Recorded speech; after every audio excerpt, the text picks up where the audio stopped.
영화에서만 보던 토네이도, 즉 회오리 바람이 포항에서도 나타났습니다. 학교의 화분이 깨지는 등 피해도 발생했습니다.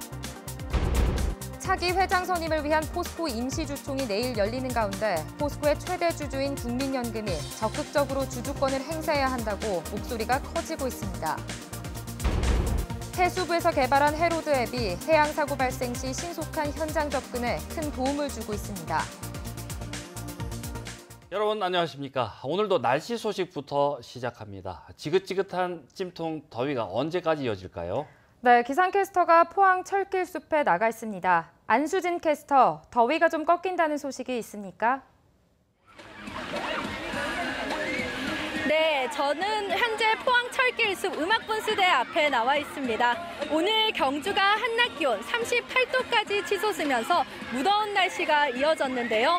밤이 됐지만 열기가 식을 기미가 보이지 않고 있습니다. 지금 이곳에는 조금이라도 더위를 잊어보기 위한 시민들의 발길이 이어지고 있습니다. 시원한 분수에 몸을 적시기도 하고 가벼운 운동을 하는 등 다양한 방법으로 더위를 이겨내고 있는데요. 내일도 푹푹 찌는 무더운 날이 예상됩니다. 폭염특보가 이어지는 가운데 아침 기온 25도에서 28도, 낮 기온은 32도에서 37도입니다. 울릉도와 독도에는 구름 많은 가운데 아침 기온 울릉도 25도, 독도 26도, 낮이 되면 울릉도 32도, 독도 29도입니다. 동해상에는 구름 조금 끼겠고 바다의 물결 동해 전해상에서 최고 1m로 잔잔하겠습니다. 이곳 음악분수대는 8월 31일까지 오후 12시부터 밤 10시 사이 매시 정각마다 30분간 공연을 하겠는데요. 무더운 여름날 이곳에서 더위를 이겨보시는 건 어떨까요? 지금까지 포항철길숲 음악분수대 앞에서 날씨 전해드렸습니다. 폭염으로 인한 농작물과 가축 폐사 피해가 늘어나고 있습니다. 경상북도에 따르면 상주와 김천 등 도내 7개 시군에서 농작물 20.2헥타르가 폭염 피해를 입었고 작물별로는 포도, 복숭아, 고추 등의 순으로 피해가 발생했습니다. 가축도 닭을 비롯한 가금류 21만 2천여 마리, 돼지 161마리 등 모두 21만 5천여 마리가 폐사했습니다. 영덕 황금은어 축제가 내일부터 사흘간 영덕군 영덕읍 50천 둔치에서 펼쳐집니다. 이번 축제에는 황금은어 반두 잡기 체험과 요리 전시, 50천 천도 복숭아 따기 등의 다채로운 행사가 열리고 어린이 수중 생태 체험장과 물놀이장도 운영됩니다. 영덕 50천에 서식하는 은어는 아가미 뒤쪽 황금빛 문양이 다른 지역 은어보다 뚜렷해 황금은어로 불리는데 수박 향이 진하고 맛이 담백합니다. 어제 낮 영덕군 병곡면 고래불 해수욕장에서 피서객들이 잇따라 해파리에 쏘여 주의가 요구됩니다. 해파리에 다리가 쏘인 피서객들은 따끔한 통증과 함께 상처가 빨갛게 부어올랐고 식염수로 세척한 뒤 귀가했습니다. 일선 시군은 최근 해수 온도가 상승하면서 바닷가에 해파리가 출몰하고 있는 만큼 신체 노출을 최소화할 수 있는 옷을 입는 등 주의해 줄 것을 피서객들에게 당부했습니다. 연일 계속되는 폭염이 보기 드문 기상현상까지 일으키고 있습니다. 기상학자들이 먼지 악마라는 이름까지 붙인 무서운 회오리 바람이 포항의 한 초등학교에서 발생했는데 생생하게 찍힌 현장 화면 직접 보시겠습니다. 김기영 기자입니다. 경북 포항의 한 초등학교 운동장에 갑자기 회오리 바람이 일면서 거대한 먼지 기둥이 생겼습니다. 오래 간다. 문 열면 어떡해요? 운동장의 흙먼지를 빨아들이며 마치 토네이도를 연상시키듯 무서운 기세로 솟구쳐 오릅니다. 토네이도처럼 그런 증상이 나타나는데 종이 날아다니는 거 보세요. 건축 자재가 회오리 바람에 빨려 올라가고 화분이 깨지는 피해가 있었지만 다친 사람은 없었습니다. 바로 앞에서 회오리 바람이 치니까 기자들도 날아갈까 걱정이 됐고 애들도 주변에 있지 않을까 걱정이 됐는데 다행히 애들은 다 하교하고 난 뒤라 가지고. 이런 현상은 1분 정도 지속되다가 사라졌습니다. 원인은 폭염 때문으로 보입니다.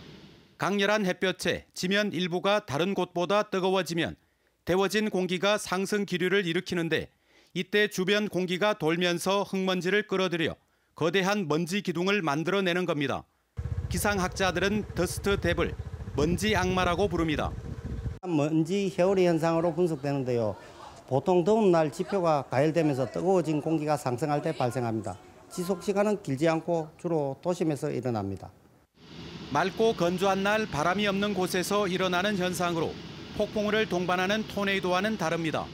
우리나라에선 지난 2014년 경기도 일산에서 회오리 바람이 불며 큰 피해가 발생했는데 이 현상이 용오름으로 불리는 일종의 토네이도였습니다. MBC 뉴스 김기영입니다. 울진군은 휴가철을 맞아 오는 28일부터 다음 달 5일까지 후포 울릉간 여객선 운임을 50% 할인해 주기로 했습니다. 할인 대상은 울진 군민과 가족, 친척, 관내 사업체 근무자로 울진 군민이 타 지역에 사는 친지를 대신해 예약할 수도 있습니다. 할인 희망자는 신분증을 갖고 후포 여객선 터미널을 방문해 신청하면 되고 요금은 일반석 기준으로 기존 6만 6천 원에서 3만 3천 원으로 할인됩니다. 경상북도는 오늘 포스텍에서 창업보육센터 일자리 창출을 위한 토론회를 열고 10개 우수 창업보육센터를 시상했습니다.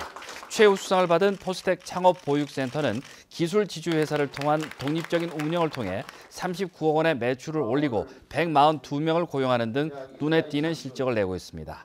시상식에 이어 진행된 토론회에서는 이철우 도지사와 전문가들이 패널로 나서 대학 창업 지원 방안과 창업 후 지역 내 기업 유치 방안 등에 대해 의견을 나눴습니다. 각종 의혹이 난무했던 포스코 최정우 차기 회장 후보의 정식 선임을 위한 포스코 임시주주총회가 내일 열립니다. 여러 시민단체에서 주총을 앞두고 포스코의 최대 주주인 국민연금이 공익을 위해 적극적으로 주주권을 행사해야 한다고 주장하고 있습니다. 장미쁨 기자가 보도합니다. 포스코 최정우 차기 회장 후보를 정식 회장으로 선임하기 위한 임시주총이 개최됩니다. 최 후보는 회장 선임 과정에서 상대적으로 주목을 받지 못하다가 한 달 전 전격적으로 회장 후보로 선출됐습니다. 서울대와 엔지니어, 제철소장 출신이 아니라는 점에서 주목을 받았지만 얼마 안 돼 각종 논란에 휩싸였습니다. 최 후보는 지난 10년간 포스코에서 벌어진 정경유착 비리 혐의에 깊숙이 개입됐다며 정의당 추혜선 국회의원과 국민재산 되찾기 운동본부 등 7개 시민단체에 의해 검찰에 고발되기도 했습니다. 최종우 후보는 포스코의 비리와 적폐에 대해 책임져야 할 핵심적인 역할을 그동안 수행해 왔습니다. 회장에 선임된다 하더라도 수사를 받게 될 가능성이 현재 높습니다. 최근에는 또 박근혜 정권 당시 포스코가 사회이사들의 승인 없이 투자 규정을 어기고 미르재단에 대한 투자를 결정했다는 의혹도 제기됐습니다.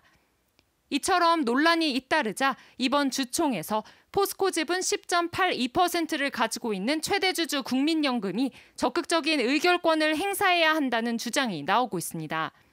포스코의 숨은 대주주로 주총 거수기 역할을 하는 데 그쳤던 국민연금이 포스코 경영진의 독주를 견제해야 한다는 지적입니다. 참여연대는 국민연금이 주주권을 적극 행사해 포스코 관련 적폐와 국정농단 연루자로 지목받는 최 후보 선임을 막는 데 나서야 한다고 주장했습니다. 국민연금이 포스코 이사들이 어떤 정치적 외압에 의해서 경영을 위기에 빠뜨리거나 전횡을 일삼거나 비리를 하지 못하도록 견제할 수 있는 공익적 이사들을 적극적으로 추천해야 됩니다. 대주주인 국민연금의 주주권 행사, 이른바 스튜어드십 코드가 포스코의 앞날의 또 다른 변수가 될지 주목됩니다. MBC 뉴스 장미쁨입니다. 경주 도심지 서쪽 형산강변에서 대형 항아리를 보관하던 신라 창고 유적이 확인됐습니다. 서라벌 문화재연구원은 경주시 성건동 폭 6m, 길이 150m에 대한 발굴 조사에서 8세기 무렵 건물터 4기와 대형 항아리 50여 개, 그리고 배수로 시설을 확인했다고 밝혔습니다. 서라벌 문화재연구원은 신라왕실이 조성한 창고나 불교 사원의 부속 건물일 가능성이 있다고 설명했습니다. 국토교통부가 옛 포항역 복합개발사업지구내 국유지와 한국철도공사 소유 토지에 대한 교환을 승인했습니다. 이에 따라 흩어져 있던 국유지와 시유지, 코레일 소유의 토지를 맞교환을 통해 규모를 키워 옛 포항역 복합개발사업이 탄력을 받을 수 있게 됐습니다. 한국철도시설공단은 사업 주관자 모집을 위해 8월 안에 공모를 거쳐 오는 10월에는 사업자를 선정해 아파트와 근린생활시설 등 본격적인 공사에 나설 계획입니다. 경주시는 전통시장을 살리기 위해 한 달에 한 번 이상 직원의 70% 이상이 전통시장에서 점심을 먹기로 했습니다. 전체 직원이 1,600여 명인 경주시는 본청은 국 단위로 중앙시장과 성동시장에서 직속 기관과 사업소는 중심상가와 봉황상가 등에서 읍면동은 가까운 전통시장을 돌며 식사를 하고 장도 보기로 했습니다. 경주시는 다른 기관단체의 동참을 유도해 전통시장 상인들에게 조금이나마 도움이 되도록 할 계획입니다. 4년 전 해수부에서 항법장치를 갖추지 못한 영세 어민들을 위해 개발한 해로드 앱이 해양사고 구조에 큰 역할을 하고 있습니다. 바다에서 구조 요청 버튼만 누르면 실시간으로 위도와 경도를 해양경찰에 전송하는 시스템을 갖췄기 때문입니다. 이규설 기자입니다. 울릉도 여행객으로 붐비는 포항 여객선 터미널. 여행은 항상 즐겁지만 세월호 사고 이후에 배를 타는 여행은 조금 겁이 나는 게 사실입니다. 울릉도 여행에 나선 나주공업고 학생들은 단체로 해로드 앱을 깔았습니다. 여객선 실시간 이동 정보와 바다 날씨 정보 제공은 물론 위급 상황이 발생하면 신속한 구조 신고가 가능하기 때문입니다. 파도 쳐가지고 혹시나 위험한 상황이 일어나더라도 약간 안전하게 구조될 것 같아서 좋을 것 같습니다. 실제로 지난 2월 충남 서천군에서 갯벌에 고립된 부부가 해로드 앱을 통해 해경에 신고해 무사히 구조되기도 했습니다. 바다에서는 해양경찰에, 육지에서는 소방서에 구조 요청을 할 수 있는 시스템을 갖춰 언제 어디서나 사용할 수 있습니다. 경위도 좌표를 제공하는 해로드 긴급 구조 요청 버튼을 이용하시게 되면은 경위도 좌표를 문자 메시지로 전송하기 때문에 더 신속하고 정확한 구조 활동이 이루어질 수 있습니다. 이렇게 신속한 신고가 가능하다 보니 낚시어선 이용객이나 해양 레저를 즐기는 분들 사이에서도 해로드 앱이 큰 인기를 끌고 있습니다. 해양수산부와 해양경찰은 바닷가를 찾는 관광객들은 구조 신고 앱을 미리미리 설치해 위급 상황에 대비해 줄 것을 당부했습니다. MBC 뉴스 이규설입니다. 세계 등대 유물 전시회가 내일부터 10월까지 포항 호미곶 국립등대박물관에서 열립니다. 21개국에서 기증한 등대 관련 기념화폐와 서적 등 200여 점의 특색 있는 기증품과 국립등대박물관 소장 유물 등이 전시됩니다. 국립등대박물관은 여름방학을 맞아 어린이와 청소년을 위한 등대 엽서 만들기와 탁상 등대 만들기 등 체험 행사도 마련합니다. 경상북도는 오늘 포스텍 국제관에서 2018 한일 해양문화 및 독도 전문가 토론회를 개최했습니다.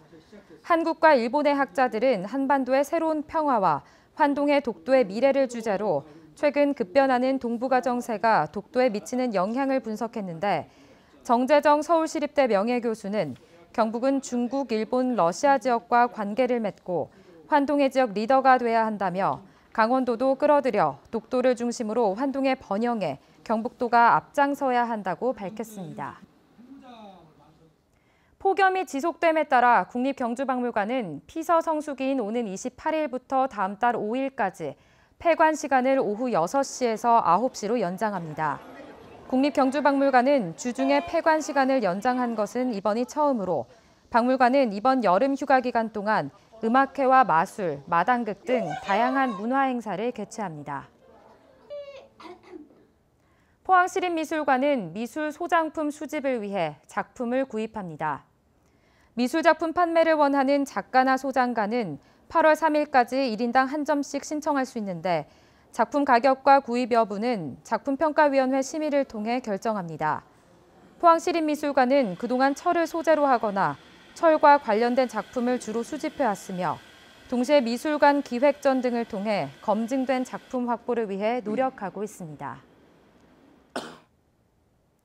경북도의회 예산결산특별위원회는 올해 첫 번째 추가경정 세입세출 예산안 심사에 들어갔습니다. 경상북도의 추경 예산 규모는 8조 2천여억 원으로 기정 예산보다 4,300억 원 늘어났습니다. 도의회 예결특위는 지속적으로 안정적인 일자리 창출과 지방 소멸, 저출산 위기 극복 등 주요 현안 사업은 적극 지원하고 불필요한 예산은 삭감하겠다고 밝혔습니다. 자기 나라 사법제도로 구제를 받을 수 있는 상황이라면 한국에서 난민으로 인정할 수 없다는 판결이 나왔습니다. 대구지법 행정단독 김수연 부장판사는 카자흐스탄 국적의 43살 A씨가 대구 출입국 외국인 사무소장을 상대로 낸 난민 불인정 결정 취소 소송에서 원고 청구를 기각했습니다. 김 판사는 인종차별이나 종교 탄압 등 난민법에 규정한 난민 인정 사유에 해당한다고 볼 수 없고 카자흐스탄법으로 구제받을 수 있는 상황이라고 판단했습니다. 카자흐스탄에서 자동차 판매업을 하던 A씨는 주변 자동차 판매업자들로부터 마약을 수입하자는 제안을 받고 거절한 뒤 박해를 받을 수 있다며 지난해 2월 한국에 들어와 난민 신청을 했습니다. 네, 이상으로 7월 26일 목요일 포항 MBC 뉴스데스크 마치겠습니다. 여러분 고맙습니다.